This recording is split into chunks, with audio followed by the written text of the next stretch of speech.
Passengers at U.S. airports won't have to take off their shoes for security screening.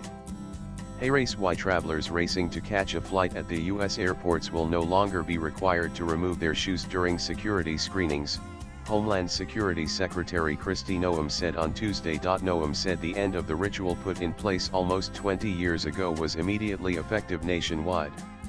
She said a pilot program showed the Transportation Security Administration had the equipment needed to keep airports and aircraft safe while allowing people to keep their shoes on. I think most Americans will be very excited to see they will be able to keep their shoes on, and it will be a much more streamlined process, Noem said. While shoe removal no longer is standard procedure at airport security checkpoints, some travelers still may be asked to take off their footwear if we think additional layers of screening are necessary, she added. The travel newsletter Gate Access first reported that the TSA planned to make the security screening change soon. Big news from DHSCOF. https://t.co.gj.jd2ukumgi Caroline Levitt Press SEC July 8, 2025 Nanan security screening sans shoes became a requirement in 2006.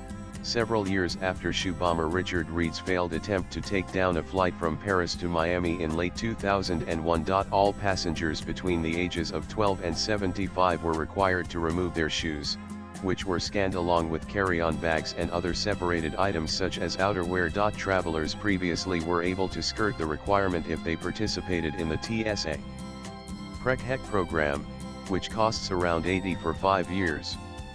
The program allows airline passengers to get through the screening process without taking off their shoes, belts, or light jackets, and without having to take their laptops and bagged toiletries out. PreCheck will remain the easier option for the time being since people going through regular screening stations still will have to put items besides shoes on a conveyor belt for scanning, Noem said. Nanan TSA plans to review other rules and procedures to see how airport screenings can be simplified and expedited, she said.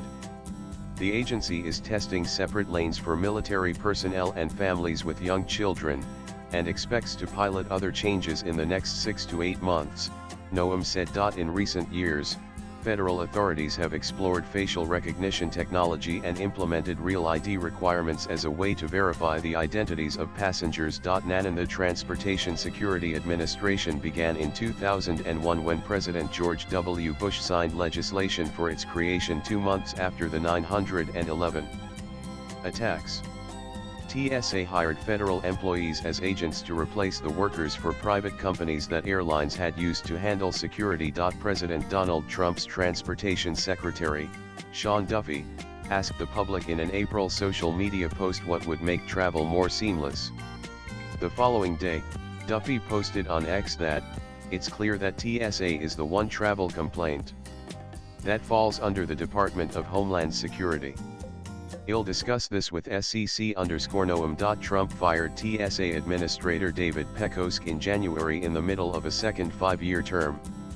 Trump had appointed Pekosk during his first term in the White House, and President Joe Biden reappointed him. Swipe left for next video. No reason was given for Pekosk's departure.